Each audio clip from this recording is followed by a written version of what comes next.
Hey everyone, my name is Mike Vaughn, and welcome to a new episode of Rotten Cinema, where myself and a very special guest talk about some really fun, uh, good, bad movies. Again, I'm not alone. I have the very talented Steven C.Miller, director of Margaux, which is currently on Paramount Plus, and that movie fucking rolls. So Awesome. everybody check it out. Awesome. Yeah, man. Thanks for having me. This is cool. Yeah, absolutely. Yeah, we're of course talking about as you can see, I'm kind of in the festive mood. So we're gonna talk some like holiday horror. And I think one of my favorite maybe favorite franchises, certainly the weirdest franchise horror franchises like the Silent Night, Deadly Night series. So obviously, you have a big connection with that, and we'll get into that definitely a little bit more later. But what do you think of this series like as a whole? Yeah, I mean, Silent Night, Deadly Night was my first introduction to Christmas horror. I had watched that before I saw Black Christmas. And so I think the reason was because I was probably like 8 at the time, or 9, and we were walking through the video store, and that Silent Night, Deadly Night box cover grabbed my attention so heavily that I was like, wait a minute, there's like Santa's arm hanging out of the chimney with an axe. And, it was one of those things that I was just drawn to. So I was with one of my older cousins at the time, and he was like, "You haven't seen this movie?" And I was like, "I don't even know what this is." So, it was my first introduction to a rated R Christmas horror movie with Silent Night, Deadly Night, and I'm, sort of like floored by it. So after that, it was sort of like, every time there was another one, I had to check them out. But yeah, it's definitely a franchise that stood out to me as one of my first, intros into the genre for Christmas horror. Nice. Yeah, I would say probably same here. Like I was trying to think. It was either that or Black Christmas, but it's certainly the one that's it's certainly like my go-to like every year.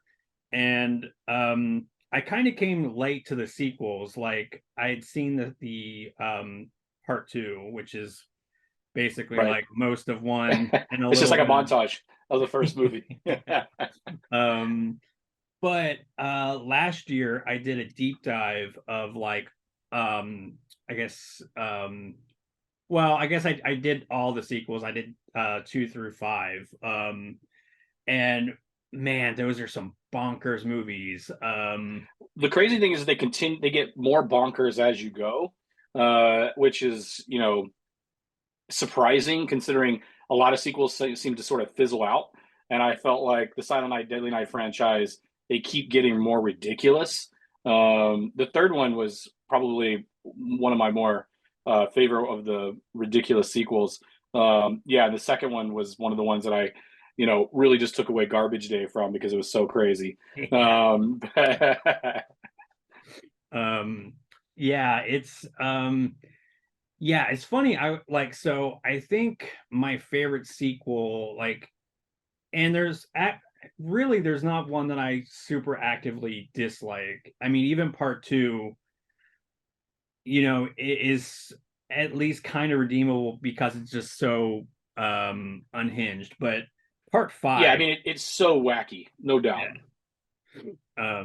But like part five for me is like Yeah. just Part 5 goes completely off the rails too. It's just like ridiculous. I think that and that's what the Silent Night Deadly Night franchise to me is different than, like, say, Black Christmas or anything like that. At least the sequels. The sequels aren't like Black Christmas for me. I remember watching that being like, this movie, I felt dirty after watching that movie. Like, I was like, this movie is crucial, right? Like, and I think the first Silent Night Deadly Night tries to be in that vein where it tries very hard to be a shock value. But the sequels tend to be, in my mind, are just more fun than trying to be as hard hitting as something like Black Christmas.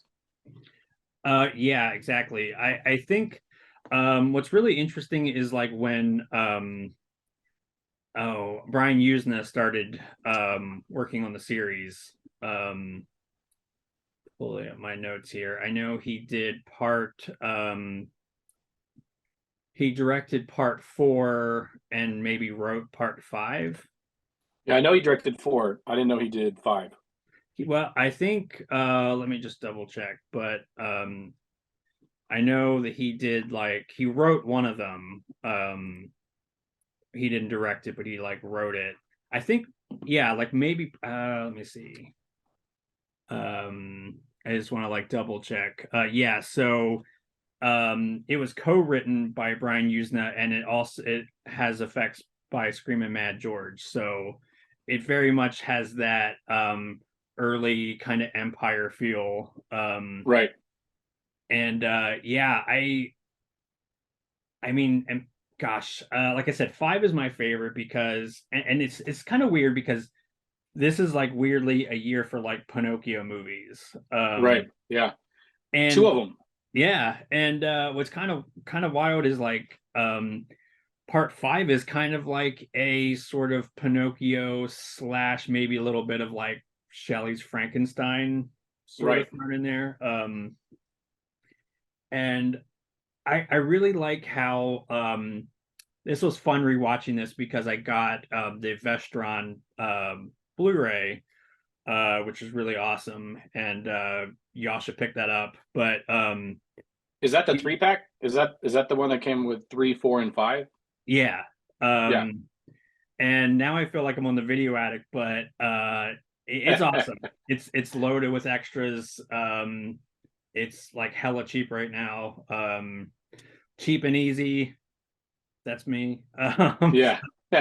Um, but yeah, it really feels like you're kind of watching a nightmare. Like, and I know that's kind of maybe a little cliche to say, but um, I'm sure you can probably speak to this as a film maker yourself. But like, it's very hard to like tap into that. Like, it feels just like you're watching someone's dream. Like, it's so surreal at times where it's like it's just like a stream of consciousness. It's not really Yeah, objective. I know exactly what you mean. I mean, it really is hard to tap into that, even as a filmmaker, because that stream of consciousness, you're never really quite sure if that's coming across on screen, because you've watched it so many times. And I know that from just experience on some of my films that have had even flashbacks in general that are trying to give that sort of feel.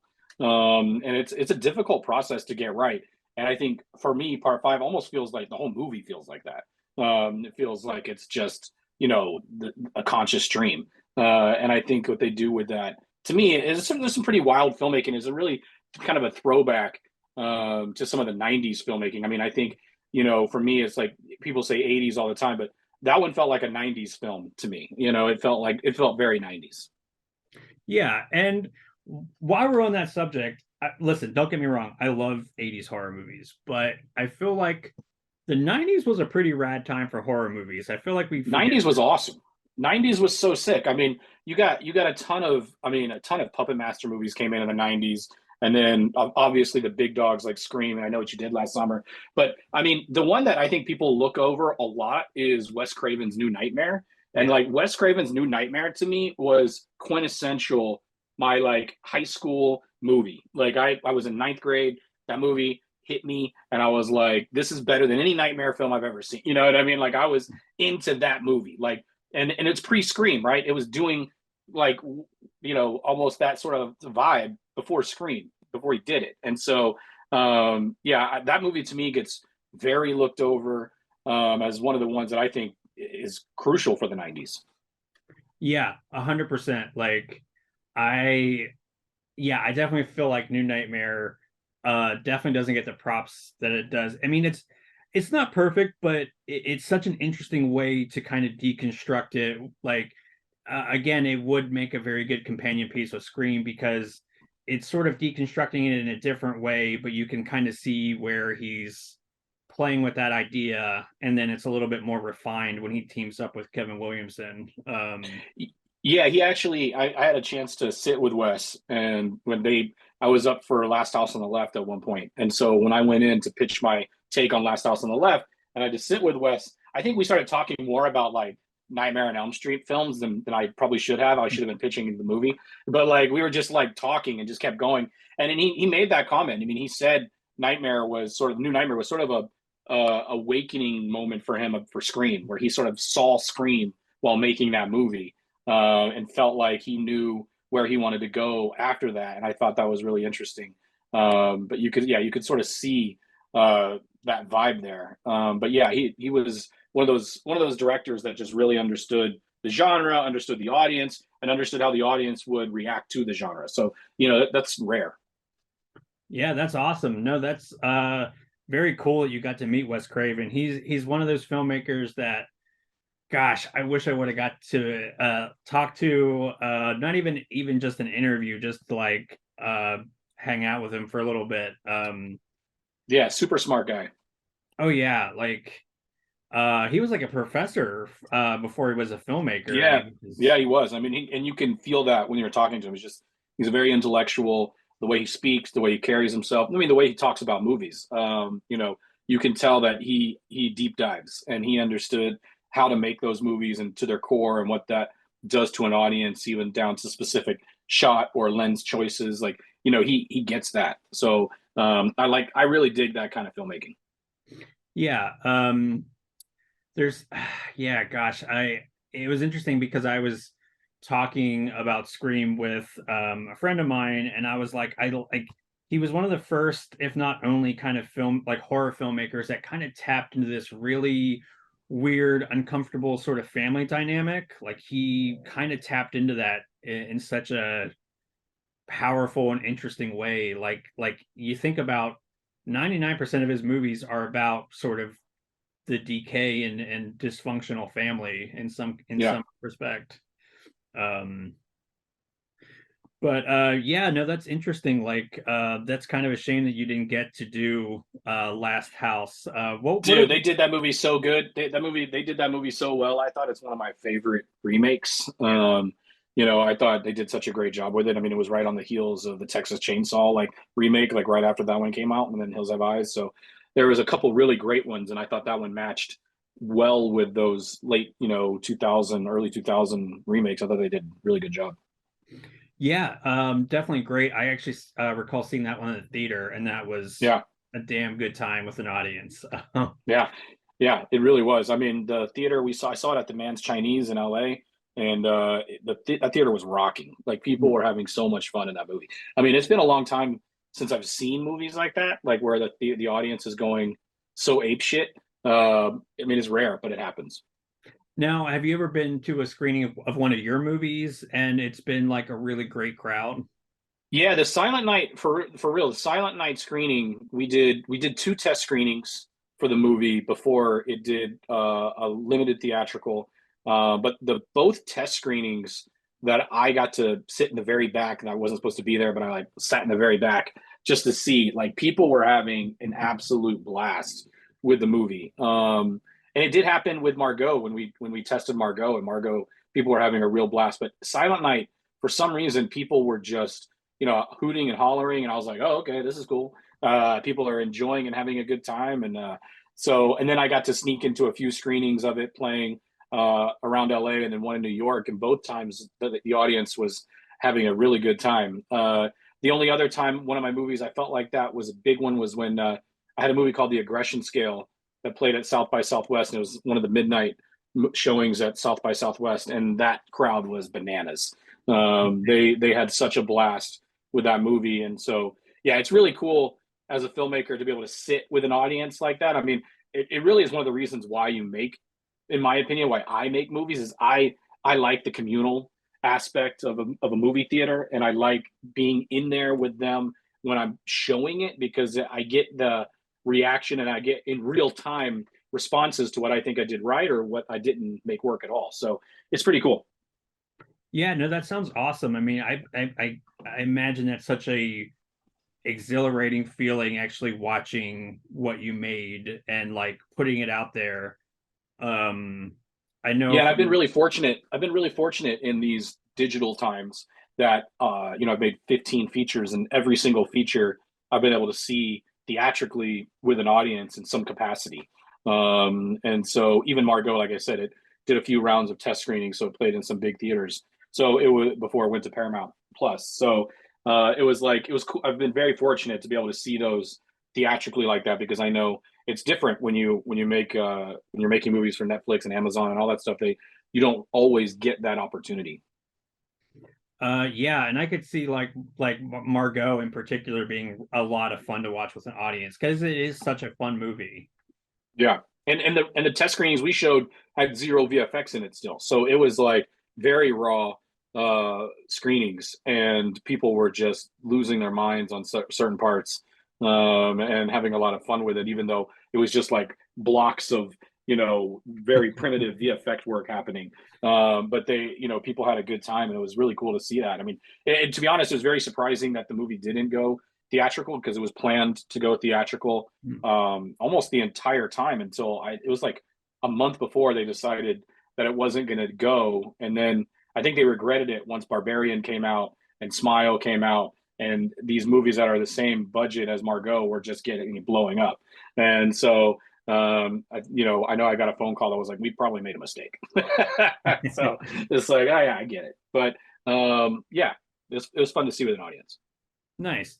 Now, is it too soon to maybe for fans that want to have it on home video? Is that anything that's So I was told that it's not getting a physical release, which is bonkers. It's the first movie I've ever done that will not get a physical Blu-ray. And I guess that doesn't mean it won't happen in the future, but like as far as I know, because I'm pretty heavy on physical media, as I can see you are. I'm pretty heavy as well. I mean, we can probably turn my screen around over here and it's all over there. But yeah, but I was bummed because I like to collect them. And so when I found out they were saying they don't think it's going to go Blu-ray or DVD, it's a bummer. But I always keep pushing it. So, in another 6 months, I'll push Paramount. Be like, come on, let's get something out for Halloween, or let's try to do this. So I'll push for it as much as I can, because I think most people like to have that physical copy. Yeah, I feel like we should start a petition. Like, just get a shitload of signatures, then you can show them we want it. Yeah. Yeah, I think that would be cool. Let's start it up. Hell yeah. I still think about poor Richard and his sloppy Browns. Richard's so great, man. Like he's a character on the screen, but he's also just a really big character and cool guy off the screen. I mean, we had some really great dinners. We had some great times hanging out, just as friends and becoming friends. When you make a movie, not all the time do you get to become friends with the actors, but on Margaux specifically, I made it a point to be very involved with the cast, and make sure they understood that I was, willing to hang and willing to get down and dirty. If I was asking them to do something crazy, I was willing to be in there with the camera myself, if I needed to be in the blood. And there's plenty of times where I was. So I think it was important for them to know that I was willing to get crazy with them. So, but yeah, Richard was a guy that I kind of looked to on set often as sort of like a rock of like, hey, get the kids together, get them in order. You know what I mean? And he was very good at sort of wrangling the group, and because most of the movie is the group, right? So it's they're not really split off that much. So a lot of the movie is them together, and that as an indie film, that's very difficult when you have 6 people in a room and you're trying to cover all 6 angles in the time allotted. It gets crazy. Yeah, I was gonna say it's really impressive how you have such a big cast, but you're able to just kind of seamlessly, as you said, get them all together, get them on the same page. Yeah, it's difficult. I think that kind of comes from, in general, like my movies that I make. They're never given quite a lot of time. But I think it comes to the point where I was an editor by background. I mean, I started out editing music videos and even shooting them, but more editing. And I was really into editing very early on. I thought that's really what I wanted to do, was be full-time editor. It just so happened that I got out to LA and realized being an editor was fine, but wasn't going to also like initially pay my bills. And it was like, but I want to make a movie, and so I decided to make my own. But and it fell into place like that. But originally, starting out as an editor, I think that really helps as a director to understand maybe I don't need A, B, and C, and I only need this, and that'll get the whole scene and tell the story. And it allows me to sort of cut the movie in my head as I'm shooting. Yeah, that's really interesting. I mean, that's great because I'm sure that, as you were saying, it helps you, not have a lot of like fat on the bone there. You can just, get what you need, get any Well, pickups you I do. I also learned very early on with dealing with studio level movies, as far as like a Lionsgate or like a Paramount, is like the least amount of stuff I can give them to cut, the better. Mm. Right? Like I try to shoot it to the point where if they lose something, it's a problem, right? And so because I've been in, one of my first or second films, I'm sitting with Lionsgate and them watching it, and it was a very heavy, fat director's cut, and then they just had notes galore. It was like, oh my god, like how they're going to cut the whole movie out. Yeah. So I really started to learn that, like, okay, if I shoot really more precise and more exact, that I'm going to get there, and they're not going to have too much to say, because that's just going to be the movie. But yeah, it's all sort of planned a little bit. Nice. Now, I know I alluded to this earlier, but of course, you directed, and you mentioned a little bit already, Silent Night, which is awesome. I was actually watching Yeah, that again a couple days ago. It's kind of like I definitely put it in with my like must-watch Christmas movies. awesome. So how did that come about? Like, how did that project get off the ground? Well, so I made my first movie in 2005, and it got picked up by the Weinsteins in 2007. So in 2007, I was sort of like a commodity. I was kind of getting shipped around from like studio to studio. They were trying to put me on any remake that you could think of. It was like Children of the Corn at one point. It was like Motel Hell at one point for MGM. And Silent Night, Deadly Night was a project that I really wanted. And at the time, they were trying to get the rights issues settled in, and so me and a friend named Jared Rivid had put together a pitch to go in and pitch the movie, and then it sort of just fell apart. And then in 2010, it came back, and me and my friend named Evan Katz, who is EL Katz, who has directed some really cool movies over the past couple of years.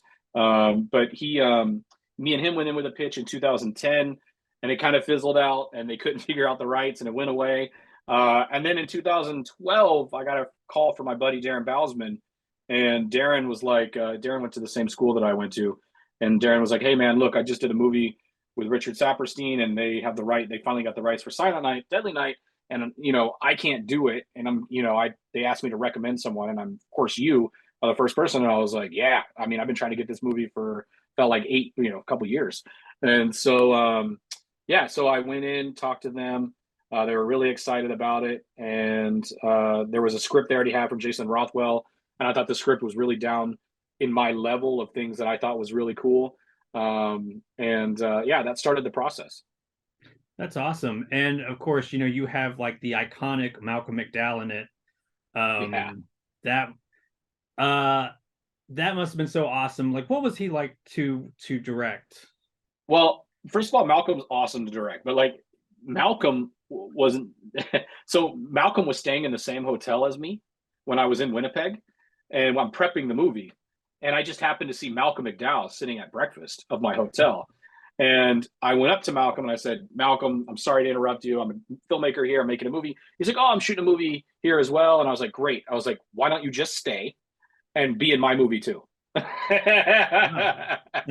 And he was like, he gave me this whole story about no one's really came up and just talked to him other than Zombie. He was like, you remind me of Rob, and like he was like, "What's the movie?" I was like, "Silent Night, Deadly Night," and he goes, "Oh, I fucking love that movie." And I was like, "All Nice. right, well, we're remaking it here." And literally the next day, his team contacted and were like, "He's in."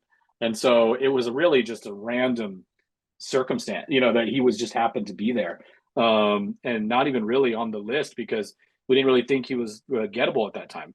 And so, yeah, he's one of those guys that just as soon as he lands on set, he commands the set. He's very his presence is very felt and in a good way, and everyone wants to sort of gravitate to Malcolm, and you sort of have to get everybody moving and keep them working because they'll talk to him, but Malcolm will just talk, right? Like if you get Malcolm going, Malcolm will talk, and that's what I love about him. And we had some really great conversations. I mean, I could have sat there and listened to his Kubrick stories, forever, but also his Halloween stories were great. and like, just the idea that he loves the genre and he loves this sort of style of filmmaking. And this was very different for him. I was like, look, man, I'm asking you to be very zany here. Like I'm asking you to be kind of like, almost a goofball, but think you're serious. You have to take it very seriously. But the audience has to be like, is this guy mental? Like, what's wrong with this guy? You know what I mean? Like, what's happening? And like, so I think that he played that part really well, and I loved I loved what he did with it. Yeah, he's fantastic. And I mean, the restraint it would take to not just like, you know, see, for me, I would be like, okay, I have to direct him, but I also just want to talk about Caligula all day. Yeah, Caligula, definitely. And that's the thing, is he will talk to you about it. Like if you bring it up, it's like half the day is gone. Like because it's just like he'll just start going. You're like, no, I'm sorry, Malcolm, I gotta get you in there. I gotta shoot. And he's like, well, one more story, Steven. And like, but like he, and that was really a blast to be on set with him. And I think Donald Logue also was the same kind of temperament on set, just real great and funny. And they got along really well. That's awesome. So I met him once at a convention. It was actually to when the original, well, not original, but like Rob Zombie's first Halloween movie. Yeah, So they got the whole cast together at Monster Mania Con, and it was awesome because like, he's always a little like with fans. I heard that he's always a little like, I don't know, it takes a little while to warm up. So the icebreaker for me was I had a Mad Magazine Clockwork Orange parody that I had him nice. sign, and he fucking loved it. And then you could like see he was like, "Oh man, that's so fucking cool! Like, where did you get this?" And then that was like a nice kind of icebreaker. But yeah, he seems awesome. So like that's really I cool. think for guys like that, they just genuinely want to know that. I think they are guarded. Even as a director, when I'm dealing with bigger actors, I mean, of course, they're always guarded at first, because they really want to know that you understand the material, you understand what they are all about, right? And it's not just a superficial sort of, "You're great. I've seen you in a ton of movies," right? No, it's like you sort of get what their characters are, or things like that. Like you get that magazine, and you really, it's like not something that's very typical. And I think that's sort of what I've noticed about movie stars in general when I'm dealing with them is, and talking to them. I'm not really talking to them about the movie. I don't really talk to them about this is how I think you should be or your character. I don't get into that nonsense when I first talk to an actor. Like when I first talked to an actor, we talk about movie. We talked about different life stuff, right? Like I don't really discuss like what we're gonna do until they get to know me and we know each other, and then the movie sort of falls into place and we started talking about how to make the movie. But yeah, I try to find something personal always at first. Yeah, and that's really smart because, again, you're like, you have to build and establish that kind of rapport and trust, and I feel like that makes for a really good like working relationship. Would you say that like, some of your bigger actors you've definitely like kind of learned from them as far as like their process, and then like reverse engineer that to like how you direct them? Totally. Yeah. I mean, when you're dealing with guys like Bruce Willis or like, Nick Cage, who I've directed, or Stallone, like, yeah, I mean, those guys, especially someone like Stallone, who's also directed, who's, you watch that guy, and you learn from him. And like, but at the same time, a lot of those guys, like what I like to do on their first day, their first actual take, I only do one take. They let them do it and I go moving on, and it really sort of sets the tone for them, like right away. They're like, "Oh shit, like Steven's not going to sit here, and I better get it right. I better like be on it because he's going to get it right off the bat, right?" And I think that's sort of like I sort of try to set the tone of my presence, but then I kind of lean back and let them do their process, and it's really fun to watch and 100% reverse engineering it, because then I can see, okay, this the way I talked to him didn't work, but now I know I can talk to this guy a different way. So there's all different kinds of things you take away from these guys. Yeah, no, that's such like that's such a great actually like technique to again sort of establish that you're not like messing around, but then loosen up a little bit to give them a little bit more Well, there you got to remember, man, they've been making movies for like 30 plus years, right? They've been on every movie set you can possibly imagine. You're no different than whatever they've ever seen. But what they do know is that they don't want to sit there with a director that doesn't know what he wants, Yeah. or doesn't know what he's doing, right? And they don't want to hear you explain the scene. They don't want to hear that. They want to know you understand the movie, you understand that they're going to do their job.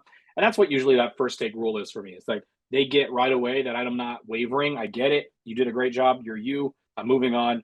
Yeah, of course, like the next couple scenes we do, we can do more than one take, of course. But like very upfront, I try to make it very known that like I know what I want, and we're moving on. Even what's fun is like someone like John Cusack, who I always heard stories that John wasn't fun, or was difficult. And for me, I kind of did a little bit of deep dive on John and realized that John always wears black. That's like his thing. And the first day I met John, I made sure I wore all black. And I showed up in his trailer, and he was like, "Yo," he looked at me, and he was like, "Dude, we look just like it. We look like each other." And the ice was broken like that, right? And then from that moment on, me and John had a great time, and it was amazing. It was fun. So there's little things that I try to do like that, like I said, that are just subconscious things to let them know that I'm on the same level, or I get it, or like that kind of thing. Nice.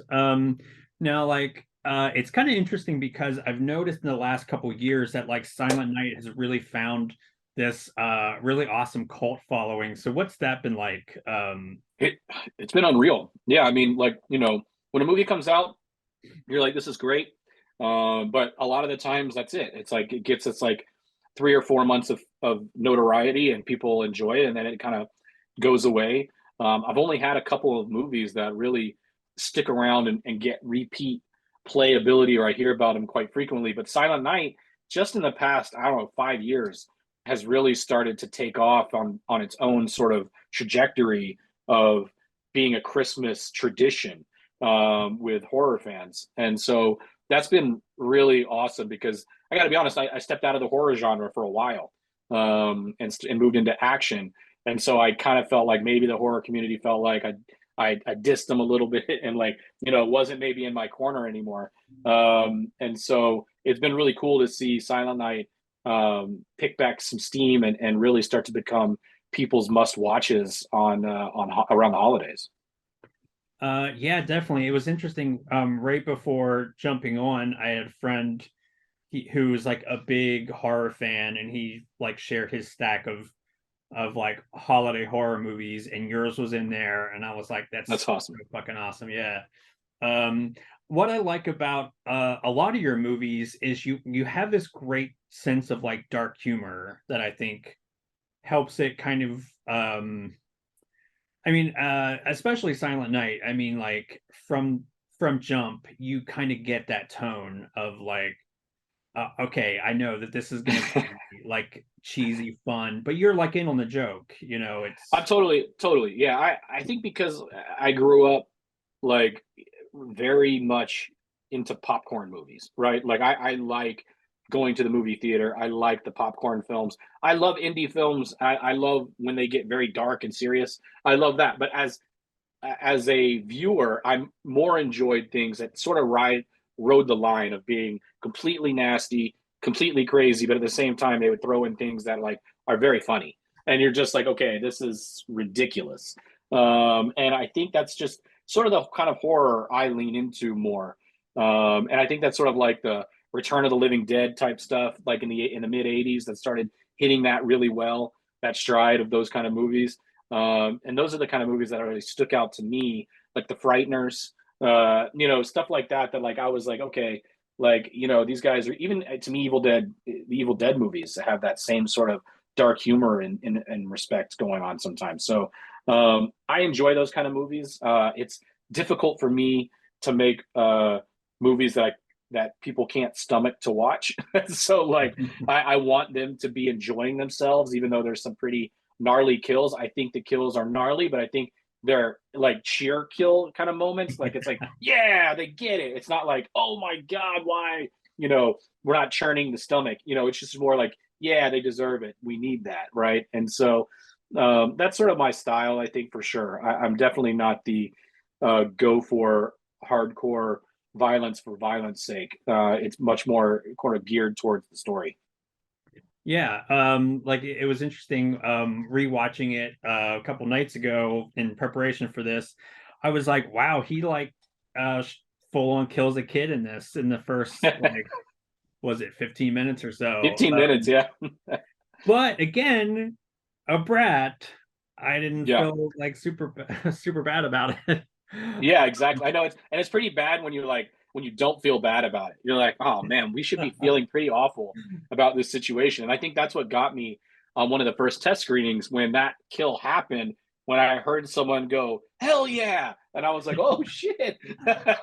Like That's they're awesome. really digging this. So yeah, Now, so you're a parent now. I'm kind of curious. Obviously they know you make movies. yeah. Have they seen any of your horror movies yet, or is it too early for The that? only one horror film they've seen of mine is a little one I did called Under the Bed, and it's a monster movie, but it really does deal with more family dynamics and kids, and like it's a little bit of maybe like Gremlins-esque horror, where maybe back in the day Gremlins was PG and now it's not. You know what I mean? But like they've seen that one. Now anything beyond that, my daughter who's going to be 13, like in next year, she's in that ballpark now where she's like, Dad, I want to see Silent Night. I want to see I want to see some of this. I want to see where she really wanted to see Margaux. Like Margaux was like up there for her, and because of the actors, she knew all of them. And so she was like, I really love these actors, and I want to watch it. So I think it's to that point where she's probably going to be watching them in the next year for sure.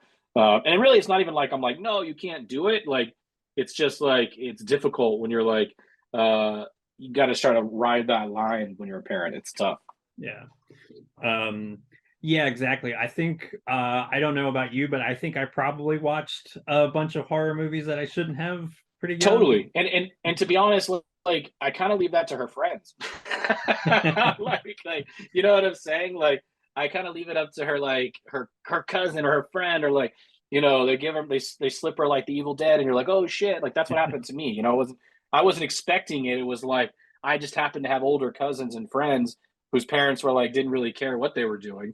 And they were showing me movies, and I was like, "This is awesome! Why have I never seen any of this?" Now I would go home and be like, Dad, can I rent this? My dad's like, hell no, you can't rent that. What are you talking about? You know what I mean? So, it's kind of funny, but yeah, you're right. We definitely were watching things we probably shouldn't have. Yeah, I vividly recall my older sister. I don't know how she got a hold of it, but a VHS of the original Child's Play. Oh yeah, And crazy.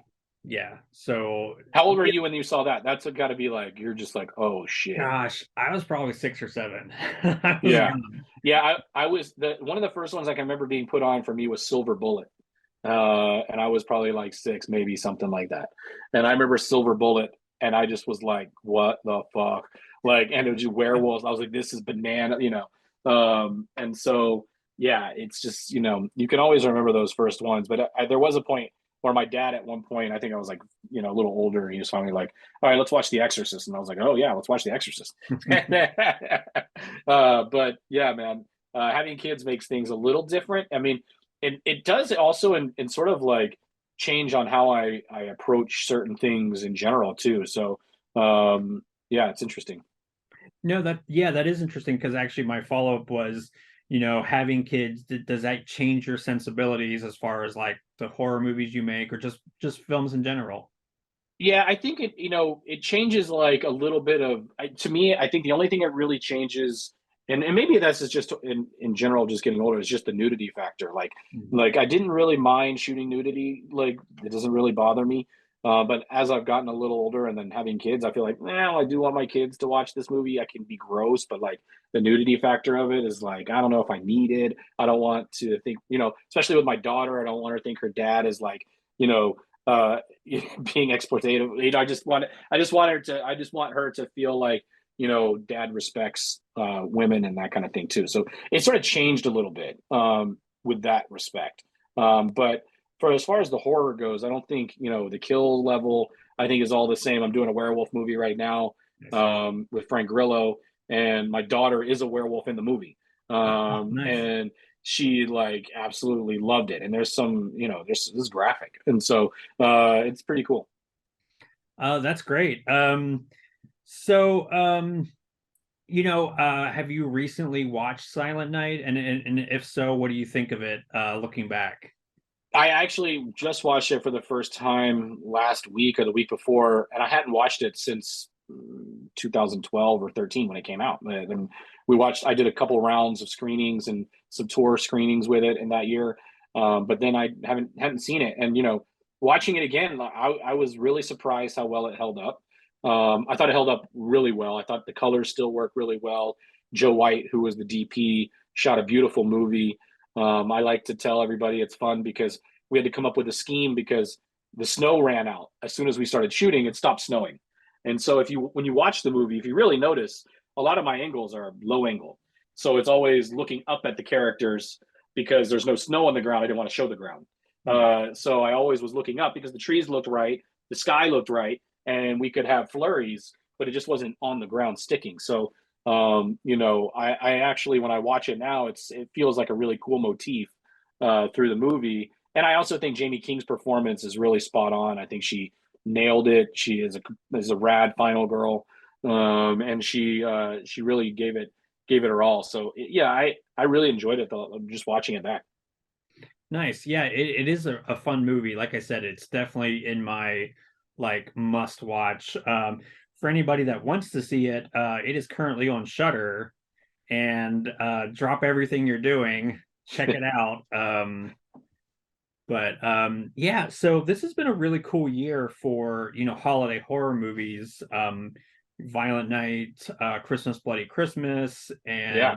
and The Mean One. Have you seen any of those? And if so, what do you I think? saw Violent Night last night. I really love Violent Night. I thought that movie was awesome. I like Joe Begos a lot. So Christmas Bloody Christmas, I went and saw in the theater specifically for Joe. Nice. I like his movies.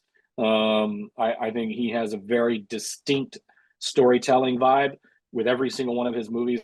When I put it on, I know it's a Joe Begos movie, and so like I like that about him. And I thought Christmas Bloody Christmas was everything you could want with a robotic killer Santa. And so like I think he did a fantastic job with that movie.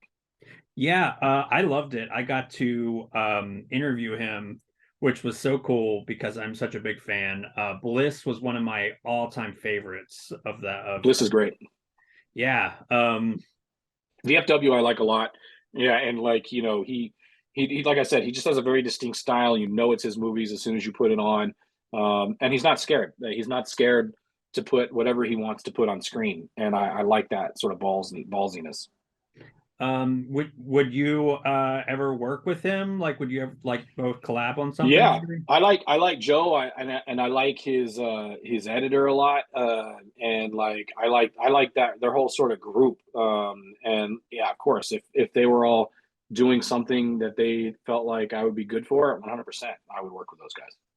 That that would be awesome. I would love to see like a horror anthology with like some amazing like horror directors like you, Joe, like Josh Rubin's another one that I really love. Yeah, I like Josh Um, too. but yeah, no, I haven't seen Violent Night yet. Shame on me. I need to get I've been holding off because I've been wanting to like find some time to like, watch it in the theater, like on the big Yeah, screen. But yeah, it's a like fun movie. It's fun. I mean, it's pretty hilarious at times too. So I mean, I thought it was really well done. definitely like I definitely like David Harbour. I like that Yeah, concept. But yeah, like um it's definitely awesome to talk like Silent Night. Like I said, it's a banger. It's really fantastic. Yeah, so like just kind of wrapping up, like what's your like go-to like horror Christmas movie? Is it Silent Night, Deadly Night, or Silent Night it is, but really, to be honest, it's Christmas Evil. Christmas Evil yes? is one that I'll pick up just randomly, and it's usually my Christmas Eve after the kids have gone to bed, and it's me and a bottle of Jack, and it's like I watch Christmas Evil, and Christmas Evil for me was like a movie that I don't know why it hits me hard. It just hits me, and I just really like the movie. I really like what they did with it. It doesn't feel like a typical slasher film at all, and it feels a little more methodical, and I like it. Oh yeah, I love it. It's I mean, if I was describing it to somebody that's never seen it, I would say it's like Taxi Driver Yeah, meets 'Twas the Night Before Christmas, and you smash those things together. And you're exactly right. It has it has that vibe where you just sort of feel like you're with this character and watching them unravel.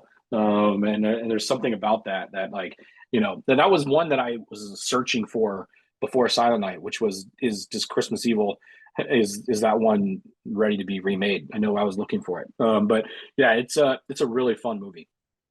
um yeah, again, I love how I think it's one of the only like Christmas horror movies that really kind of nails that sort of isolation and seasonal depression and just alienation that a lot of people, I feel like, unfortunately feel at this time of year. Yeah, you're right. And it's a real thing, man. And it's one of those things that you have to really think about when you're going through this time of year too, is just sort of remember there are people out there that are having a really hard time. And I think that movie taps into that heavily. Yeah, and I love that the abusive mom is the wholesome mom on Home Improvement. Yeah, that's awesome. There's